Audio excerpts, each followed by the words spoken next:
In this tutorial, I'm going to show you how to exchange your face in the place of someone else's face. In order to be able to do this, you need to have your face in the same pose as the face you're replacing. If you can get the lighting as close as possible as well, you'll be able to match it up pretty well. So we can see that the lighting is pretty much straight on the front of the forehead here, down the nose, got some nice lighting on the cheekbones and on the chin. You can also see that the position of her face is turned slightly sideways, but she is looking straight on the camera. Now, you don't have to do that. You could be looking off as long as your face is in the same position. And then what we're going to do is we're going to line up this chin.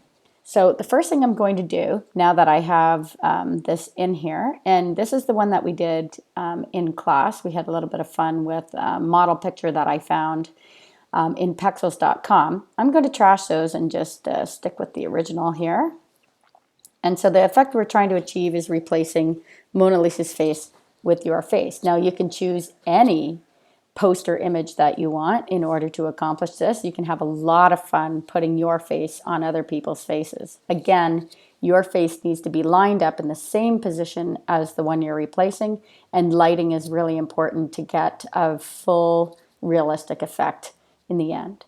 So here I have Mona Lisa. I have a single background image. I just simply did File, Open, and opened the image, giving me this background image. Now I need to place, File, Place Embedded, my own photograph to put on top. So I will go locate that, and I'm going to File, Place Embedded, and I'm going to locate that file. Here we go, my headshot.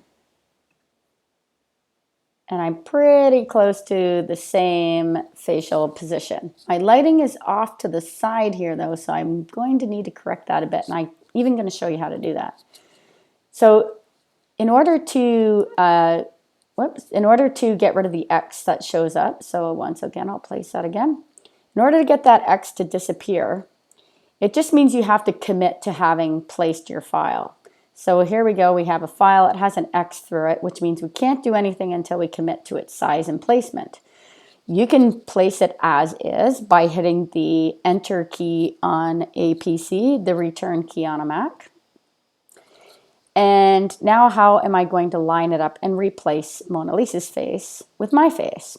Well, the first thing we need to do is be able to see our face, your now newly added face to Mona Lisa's. So how are we going to do that? Well, luckily in the layers palette over here, I'll just move this over, we can see that my photo is over top of the other. But we have all these great things that we can do across the top here. We can change blending modes. I can blend mine right into the image below, but that's not going to be helpful for me for lining it up. So what I'm going to do so that I can see through my photo into the photo below is I'm just going to change the opacity here just a bit so I can see the eyes.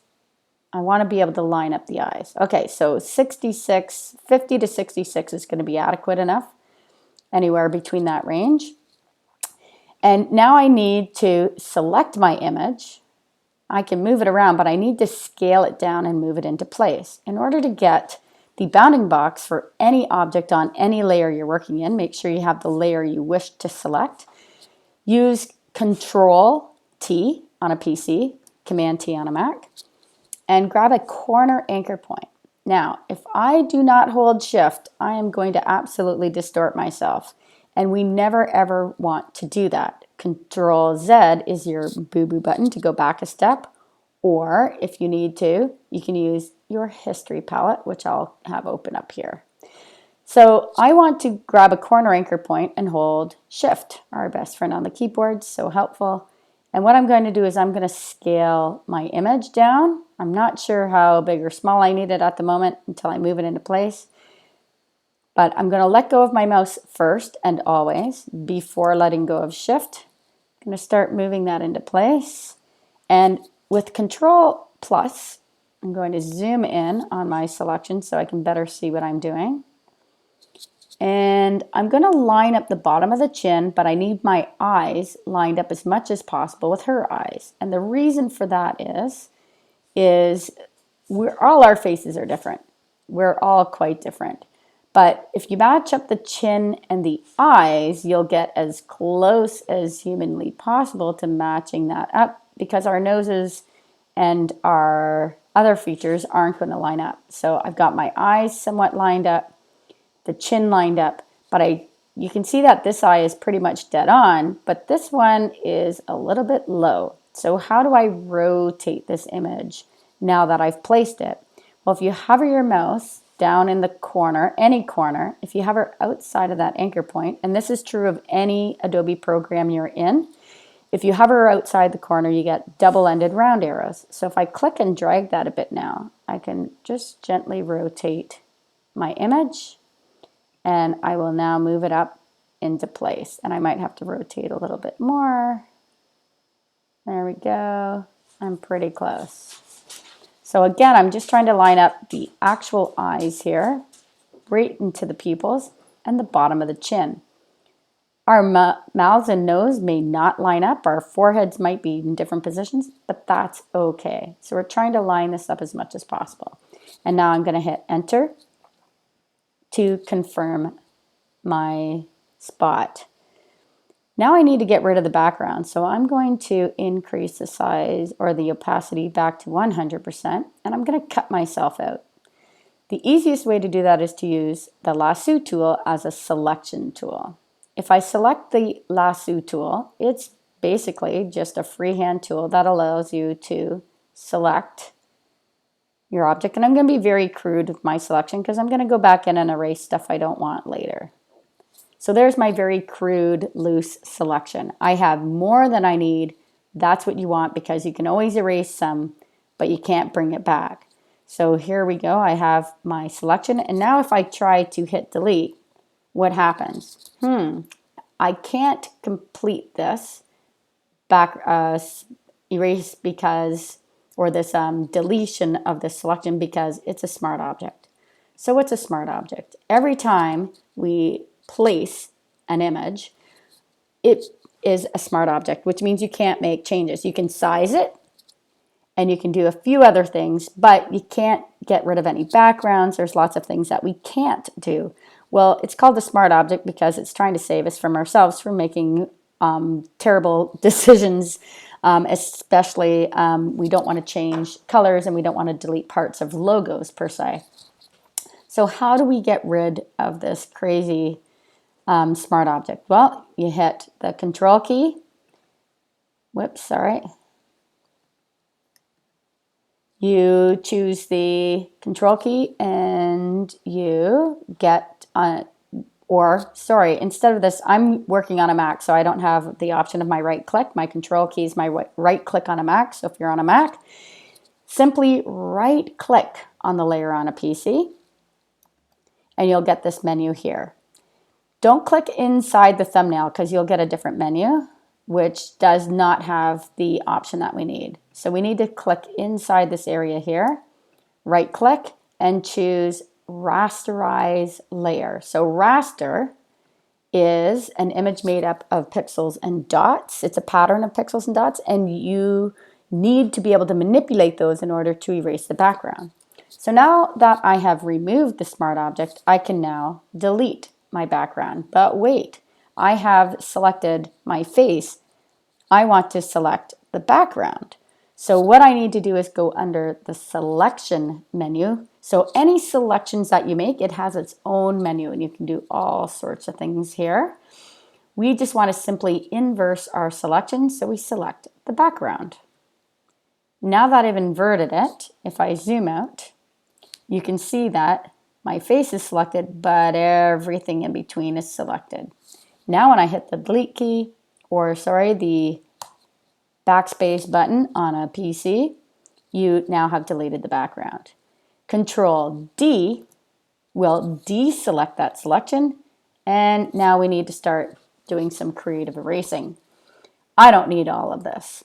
What I really need to keep, if I change the opacity down, I'm not even going to keep any of my hair, I don't think. I think I'm just going to make sure I preserve my glasses, my cheeks, my chin. I might even try to salvage my ear. and erase some of this hair, and I'll just blend it into hers. Now, how do you blend that in and make it look realistic? So what we do is we need the eraser tool, and if you're not sure what tool is which, you just hover over with your mouse and it'll tell you exactly what it is. I'm going to select the eraser tool, and if I hover over my screen, you can see what size the brush is. If you have caps lock on, however, you'll get this symbol. This symbol either means your brush is too small to work with, or you have caps lock on. If you simply turn caps lock off, you'll be able to see the size of your brush. So how do you change the size of your brush? Up here in the menu, that shows up no matter what object you or tool you click on, you'll get the menu for that particular tool. So right now I have a brush. If I click on this little icon here, it's 102, which isn't going to be adequate enough for erasing this. And the size of the brush is relative to the pixels per inch in your photo.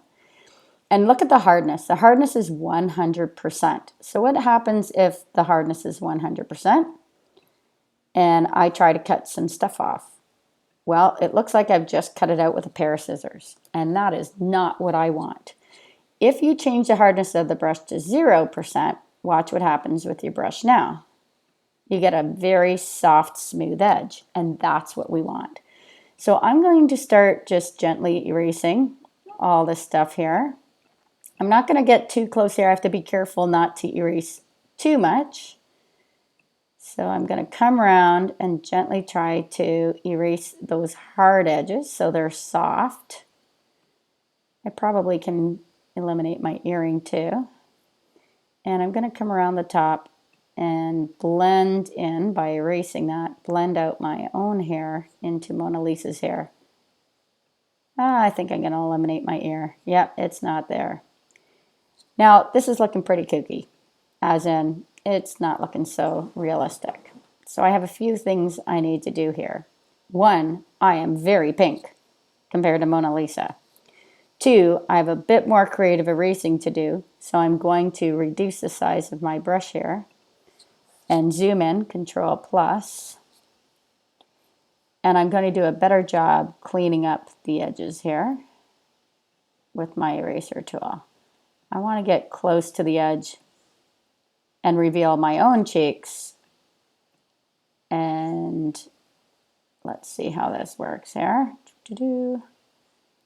Moving along, and so now I blend in a bit more. There we go. I'm going to blend out my own hair here. So not looking so good, right? Because now we have some other things we need to do. One, we need to match up the color. So Control minus to zoom out. I'm very pink, she's very yellow. So what do we do next? The next thing we're going to do is we're going to go under my favorite menu for making color alterations is Image, Adjustments, Hue Saturation. Now we've used this before, and this is an excellent tool to use when you're looking to changing colors. Now in class we had questions, well, why when I hover over yellow am I getting purple? Well, it's the opposite color on the color wheel. So if we want to change the hue to get the opposite, we need to work closer to the purples and in the blues to get the opposite. So right now I'm a little bit too green. There we go, I'm getting closer. But the other thing is I'm not as saturated as this yellow. Saturation just means intensifying the color. So now I'm going to go down to the saturation slider, and let's see what happens when I intensify or increase the yellow. There we go. I'm getting a lot closer to the color. So if I click OK right now, and I do a Control Z to see how the difference, Control Z, back and forth, will show you the difference. So I'm way closer now to the color of Mona Lisa. But I still don't blend in very well. So I'm going to go back to my eraser. I'm going to choose a larger size here. There we go. But if I erase just like this, I'm just erasing and I'm not really blending in very much. So what I can do is I can control the amount of erasing that I do. So where we change the eraser, this is the size of your eraser and the hardness of your brush. But if you move over, you can actually change how much you erase at one time. So I'm going to reduce that down to 10. And I'm going to start erasing 10% at a time. Every time you click is another 10%. There we go. So I'm just going to start cleaning up this edge. Click and drag, click and drag, click and drag. And I'm trying to blend myself in, click and drag, into the background of the original Mona Lisa. There we go. I might have to reduce the size of my brush. And you don't have to go into this palette here, by the way. You can actually use the square brackets, right hand to go up, left hand bracket to go down, to increase and decrease the size of your brush. Control plus, because I have this terrible green happening on this side. So click and drag and paint. Click and drag and paint that out. So the more I do this, I can actually see through the image. Be careful not to take away too much because you still need to be recognizable as yourself here. And we can take a fair amount of this out to try to reveal also just a little bit percentage of, see that craquelure, that old painting cracking of the paint? We can reveal some of that through by simply just erasing a little bit more of ourselves, but still keeping the detail here. And the more I click and drag, 10% each time. Now I'm starting to blend in more to the original so I can give myself a more realistic, I'm painted, I'm actually the Mona Lisa effect, wearing glasses. All right. There we go. So maybe a little bit more here. All right. Gonna come in here where the glasses are and see if I can reveal a bit of the craquelure in here as well. Pretty amazing, isn't it? What you can do in Photoshop? Impressive. I have the green screen of my phone too on a selfie that reflected in my glasses. I may or may not take that out. So now I'm going to do Control 0. There we go. Not too bad. I'm pretty blended in there. So the only thing that's really missing is adding more craquelure texture. So I'm going to erase a bit more of this out, blend myself right in here. But again, this still looks like me as Mona Lisa. So Control 0. So I could save it and be pretty happy with the replacement right now, but I could go searching for another image called Soil. The funny thing is it's really hard to find this cracked oil painting texture that is just this oil painting texture. Unless I copy and paste this area right here, but I won't have enough to cover this surface area. So you could go look for cracked mud. So it's funny that some other textures that mimic the look, you can find all sorts of other things. I'm going to try by selecting the background image here. I'm actually going to try grabbing a piece of this by selecting it here with my Lasso Tool. I'm going to copy it. And I'm going to move up to my next layer and hit Control V to paste. See how whenever you copy and paste something, it creates a new layer? But where did it go? It actually pastes right over top of where you copied it. See that? I'm going to move that on top and see if I can't use some of that to mimic the craquelure. And it's in the same shape and size. Control T to get the bounding box. I'm going to rotate it though because I don't want to 100% copy the exact same thing. And then we have this repeated pattern. If I change the rotation of the pattern, it might be less obvious that I've copied and pasted a pattern. Okay, so that looks terrible, right? So luckily for us, we have these cool things called blending modes. I could simply multiply it in to the face below, and now you can see it. There's all this great crackle texture on top. But now I've got blending two colors together, so it intensifies the color. There are other layer styles you can try, or blending modes. So there's overlay, which is quite bright.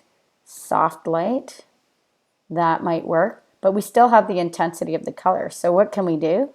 Well, we just change the opacity. There we go. I'm going to try overlay again. And it's a little bit bright. So what I can do is under image adjustments again, hue saturation, or you can see the quick key combo is Control U. I can desaturate it altogether. See that? You can still see a bit of an edge. So all I have to do now is, and I'll increase the opacity again so you can see it. What I'm going to do is go back to my eraser tool, and now I'm going to go up to 100%, and I'll erase and blend off that edge. So I keep it where I want to keep it, and I blend this off so it doesn't look like I cut it out with a pair of scissors. There we go. I now have the crackler texture over top of the picture where I need it, Control 0. It's a little bright on this side, so we have one more tool to show you. If you have too much intensity of color on one side, you need to lighten it, you need to darken it. We have things we can do under, again, the adjustments panel. This time, this is levels. And if we bring in the blacks, there we go. See how there's no black information in here? And yet the mountain range, the slider is all the way over here. If we pull that towards the mountain range, we can intensify and increase the darks. If we bring the whites in, you can see there's lots of white happening here. But if we bring that in, we actually intensify it. So we don't want to do that. But our midtone slider allows us to lighten and darken the image as necessary. So I'm going to leave it about there. Let's click OK. And if I do Control Z, Control Z, Control Z, Control Z, I've managed to darken it, and I can see where I want to erase a bit more of that out. If it's still too intense with the lighting here on this side, there's one more awesome tool I use, and it is called Dodge, Burn, and the Sponge tool. What is Dodge tool? The Dodge tool actually lightens areas that you hover over, and you can lighten highlights, midtones, and shadows. The Burn tool darkens those features, and the Sponge tool will saturate or desaturate those features. So what I'm going to do is I'm going to burn in my midtones here using a bigger brush, a much bigger brush, and I'm going to keep my exposure of that, so the intensity of how dark that goes. And you can see I'm able to darken those features now on my photo. If I go really intense, I can show you what that looks like. So there's my midtones. See how dark that can go in a real hurry? So what you want to do is you want to keep the exposure down. So basically the amount of pressure you put on that, like we did with our eraser, you can do fine changes.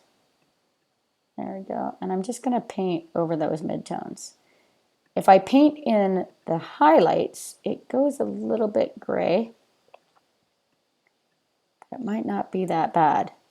Now, there's one thing that I've been doing, and what I've been doing is look at the layer that I'm on, and I didn't name it. If I name that layer, this is my crack texture.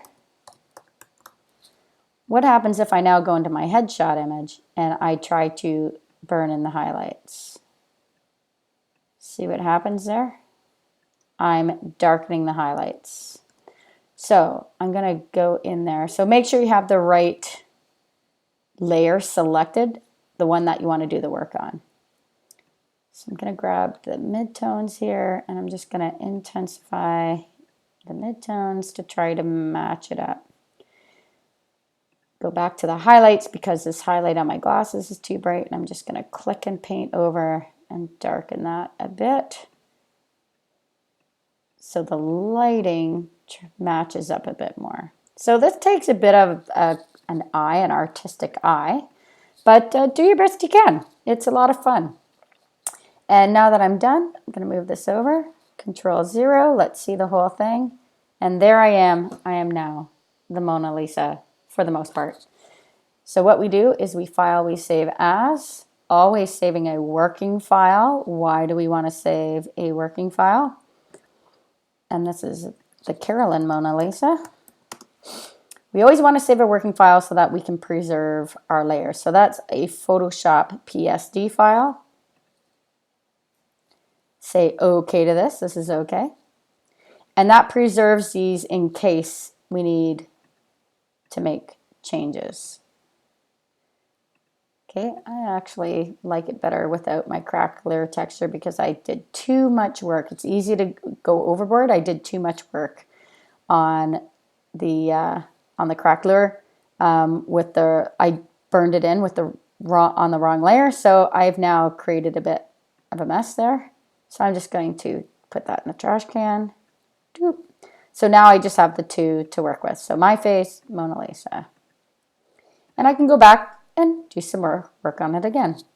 So again, file, save as, always preserving your layers, PSD. That is our working file. Yes, I will replace that. Okay. And for uploading, for marking, or for placing in your guide, I'm going to allow you to have JPEGs for this. So we're going to save as a JPEG. And when that happens, a JPEG,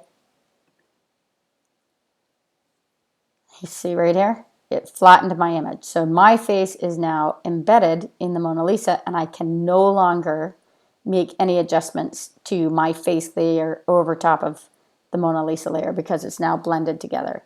We can also control the amount of compression. So 8 is fine. You can see the compression brings us down to 2 megabytes versus 7.6. Wow, what a difference. So if you're trying to save space on your computer, you can lower the size, and that's adequate for print. And if we take a look at the bottom left of the screen, the original, when it opens in full size, is 34.8 megabytes. It's a pretty big file. And that's it. And the next lesson will be on cropping your image to fit the size of the page you're working on.